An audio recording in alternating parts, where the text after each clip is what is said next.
What am I doing walking through this forest? I remember taking the last train to the station, and then I started walking home. Where am I now?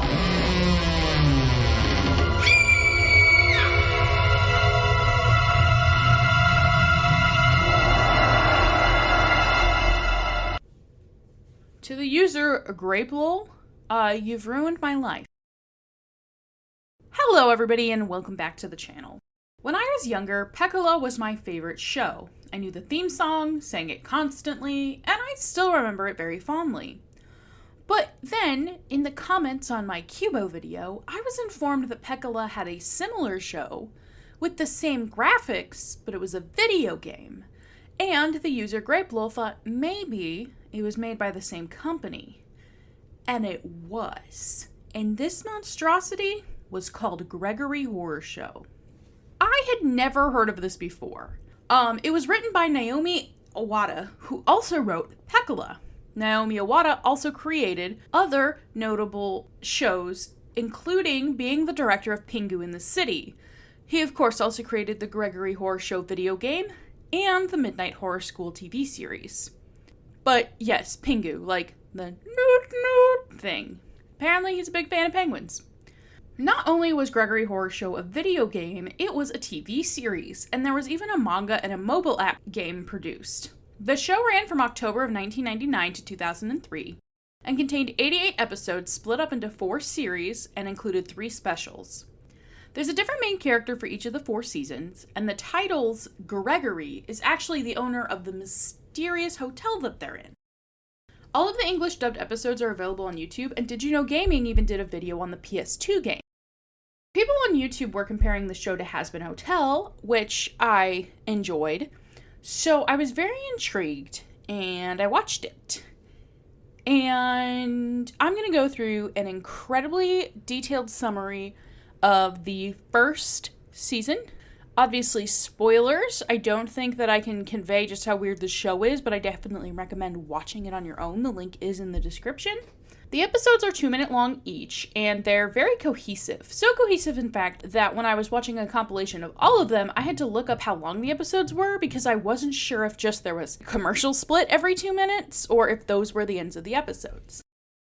So the first episode starts with a really weird narration and a first-person point of view. What am I doing walking through this forest? I remember taking the last train to the station, and then I started walking home. Where am I now? And within the first 40 seconds, we get a jump scare. Very rude. The dialogue already, right off the bat, we're 1:15 into this show, and we get the line, No, my friend. What I see in your face is not a desire for sleep. It's a desire for death. a minute in, and I'm already very threatened by this square mouse. The entire first season is done in a first-person point of view, which makes it feel like a video game. In fact, again, I kind of paused and had to make sure I wasn't just watching along play the video game, but that has dialogue boxes, so it's not. It's a very interesting feel. It works very well the more you watch it, and it makes the main character, or the guest, make it seem like it's supposed to be you, which I'm sure was the stylistic choice. But we stay in room 205. I can't find anything significant about that on Google, but in angel numbers it does represent change. Even though it was a horror show, after the first episode I was like, oh, this has got like a nice sort of cozy feeling to it. Yeah, take the cozy feeling comment back. Immediately, we are introduced to a character named Neko Zombie. He is a cat who has had his eyes, mouth, and ears sewn shut in the middle of the night by the horrible hotel owner. Then we meet a girl who's missing her doll. She is very scary and transforms into a monster when you try to get close. The mouse says she's afraid of intimacy and is the own doll she's searching for, which has several allegorical meanings I think we could figure out. Then we're given soup, and I'm going to refer to the main character as us because it feels like we are the main character. We're given soup made from a dead person who insulted the chef, and we pass out because drugs. The chef tries to kill and eat us, but Gregory stops him. Then we meet Nurse, who is like a sexy lizard nurse. She's a king for needles and blood, and steals a ton of our blood. So much that Gregory interrupts and says, Remember, he mustn't recover, but he mustn't die. He also says that we're a human, despite everyone else not being a human because they're all like animals. Then we meet a cute little cow guy who has an axe in his head and who thinks it's just a headache. And then we meet Cow Dad, who has a sword in his head. And they're both very kind characters. They're trying really hard to help us, but they can't see their own problem. But I do believe they might be an allegory for generational trauma. Then we meet Judgment Boy. Do you know who he is? Do you know who I am? I am Judgment Boy!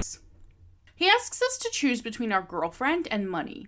Despite saying that we would choose the girlfriend, Judgment Boy insists that we would abandon her, and Gregory calls us a truly terrible person. It cuts to the next episode where we meet a Mexican guy who gives us a gun and says hell, which is like a little strange change of pace. Then suddenly we're in a duel, and Gregory says, Are you willing to die because you can't find a reason to fight? Or will you draw your gun to survive? which is like just a crazy line. Weird sombrero dude actually ends up then shooting Gregory, who gets back up and chases the guy shooting him with his own gun. Then there's a skeleton fish with a TV screen head that projects people's memories, but they're fuzzy, so it cuts in and out, and we're told that it's our memories, and that's why it's fuzzy. We chase it into the hallway, hoping to remember some more about our family, but we're forgetting them. We're told to see more of our memories, we have to sign up for Gregory Cable Television. Then we get this little self-aware clip. Rather than trying to watch some fading memories, I recommend the Gregory Horror Show. It's on right now. We figure out that we have a cell phone and we try to call our family, but Neko Zombie steals it and tries to eat it, complaining that he's starving. We find a talking telephone in the hallway who scams us out of $20 and runs off to the bar. And we find out that he's just another visitor. There are no phones to the outside world. Judgment Boy asks us if we'll be honest about breaking something if we could blame it on a friend ready to judge us again. We say we wouldn't blame our friend, we'd take responsibility. But he says we would blame our friend without even thinking and would ruin their life for our own benefit.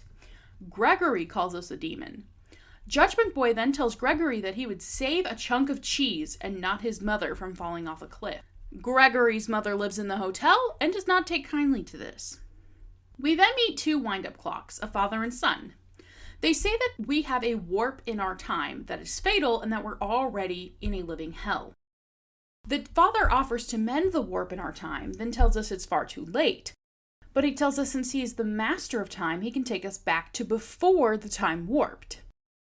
But the clock can't go back that far, and instead we're sent to the beginning of our, quote, living hell, to which his son replies, we're all in hell.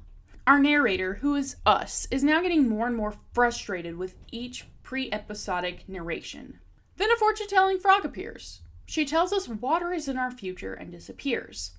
A blue-haired boy appears, pukes up toilet paper, and then gets flushed down the toilet, which is like one of those weird Japanese toilet demons.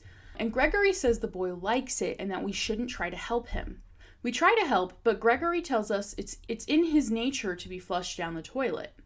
We're pulled down in, and the fortune teller tells Gregory he'll cry like a baby. He gets hit in the face and cries, and the fortune teller disappears. We get flushed into a room, which is like a basement in the hotel, and Gregory tells us to hurry up and leave, but the door disappears. A new character appears, and we have to spin the wheel on his head to escape the room. We get a 3 and have to move ahead 3 spaces now that we're on like this giant Mario Party board. Gregory gets an 8 and is exploded. We get a 5 and Gregory is exploded again. Then he moves again and is crushed by a 10-ton weight. We learn that this spinny creature is apparently more powerful than Gregory because Gregory is genuinely afraid that he will be killed. Then all of a sudden we're on a train and a penguin with an overbite asks us for a ticket. Gregory gives us a ticket and tells us that we owe him a favor. The front of the trains read heaven or hell, and Gregory explains that fragments of lost souls are flying through the air around them. Souls are trapped for eternity and are screaming. The tracks end, and Gregory parachutes away, then snorts a soul. Delicious. He reveals that either his hotel or the train is purgatory. We fall into a room made of mirrors with no reflections. Obviously, because the animator didn't want to make a model for the person, but it's still a fun, a vibe. A sentient mirror tells us that we are nothing, and that's why we can't see ourselves. The sentient mirror asks if we want to know who we really are. We agree, and he shows us the form of our true self, which turns out to be Gregory. We are so angry that we break the mirror and the mirror bleeds. Gregory says he only exists because of us. An angry smoking parrot says that they've been waiting for us for a long time as we go into a new room. A weird safe says that we were in his dream and we were best friends in the dream. And he says that he has something of ours, our heart, which apparently Gregory wanted. Gregory runs in saying there will be consequences for letting us have our heart back, and his mom tells him that he's a disappointment. She reprimands him, saying that he can't let us escape. She tells us that she eats souls that can't separate from reality and they keep her young. Gregory begins to grow angry with the treatment from his mother. Judgment Boy presents us with a new scenario, where we can tell our crush that we like them or not. But he says we're too afraid, and then he presents us with a door and taunts us. We go through the door and are soon rushing through a hall of TV screens in an underground maze, with Gregory making us doubt our every move. He tells us to return to our room, to go and rest. Then a fairy appears on the TV, convincing you to go forward. She pulls herself out of the TV and says she'll save us just this once. She opens a portal. There was always a way out, right from the start. You just couldn't see it. The fairy then turns into a devil, telling Gregory that she only guided us towards the escape, but she didn't give it to us. We ascend the ladder and end up in a graveyard. Gregory looks for us, but quickly gives up, saying that we'll be back soon. A little skeleton guy helped us hide from Gregory and reveals that he can't leave with his body, so all he can do is drink. He then tries to take our body so he can escape. We take off on a mad dash through the graveyard, only to end up back at the hotel. Our narrator is beginning to give up now. Gregory says to rest and forget everything, but Neko Zombie disgustedly asks us if we're just going to give up. There are people waiting for us back home after all. What we see in this world is just what we want to see. The fairy appears again and says she had hoped that we had escaped by now. A door appears, once again reading Heaven or Hell. She asks Neko Zombie if he will go, but he says he has no home to go back to. The fairy turns to the devil again and says that he made a good choice because who knows if we'll end up in heaven or hell. Neko Zombie acts dumb on our behalf and doesn't tell Gregory where we went. 4 Judgment Boys begin harassing us with questions as soon as we go through the door. Questions ranging from coffee or tea to which of your parents would you save if they were drowning. Then Judgment appears, Golden Judgment. He says that we can't go forward or backwards, so what are we going to do? Our inability to move forward or backwards is presented to us as a small piece of island in this void. So we jump off the piece of island, and the yellow sides of the lanterns fall from all of the 5 judges. Previously, the pink sides have been falling when he says that we are making the wrong decision. Also, they look like the pose from Ocarina of Time, and they spin like this, and they kind of have the same color scheme. Somebody tell me what these things are. They say that we are following our own path for the first time. Gregory says it's time to discover the truth with a sinister laugh. We continue running down our path, but a horrifyingly round ghost of Gregory chases after us. A Grim Reaper appears and asks if he shall sever our thoughts. He accuses us of not wanting to return to our old life, and that we want to stay in this imaginary world. Gregory says that he's our buried desires as he claws his way up the soul connection rope. The Grim Reaper severs the connection, and we run into the light. We then cut to black and white pictures of reality, with our wife and son talking to us. But as soon as it begins to blend together in a mess of images and the same sentences and words overlapping and repeating, we see a crowd of square people who all look the same, and our reflection looks just like everyone else. Then, suddenly, we're back in the woods. We approach the hotel, and Gregory welcomes us back in. The doors close, and the season ends. So, what do I think? Well, it's good. Surprisingly good. It's very existential horror, but with enough allegorical mystery elements to keep you enticed. I also do believe that I saw a scene with Neko Zombie in a thrift store on the TV as a super tiny child. The stylization of the show is really clever. The first-person point of view projects you as the main character, and therefore you are Gregory, the person you are so disgusted by. The characters obviously represent things. I believe Neko Zombie is a victim of foster care abuse, a child who has been abused with no home, nowhere to go. The girl doll is a victim of sexual abuse. Judgment Boy are the critics outside of us who never really know what decision we will make until we make them. Overall, I liked it. Very spooky, very good. I will definitely be making overly in-depth summaries about the other seasons as well, and I really haven't been able to stop thinking about the show. Have you guys seen this show? Because it's seriously good. I kind of want to play the video game. I don't know how to play the video game. I might watch somebody else play it. But it's been something else. It's really good, and I can't wait to watch season 2.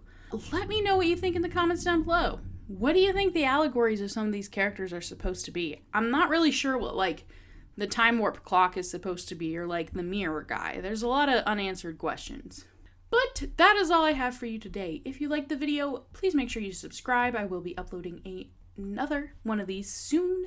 If you liked the video, please like, comment, or something. I don't know. Whatever YouTube wants you to do. Remember, hydrate or dihydrate. It isn't a threat. It is a promise. And I will see you in the next video. Okay, bye. I love you.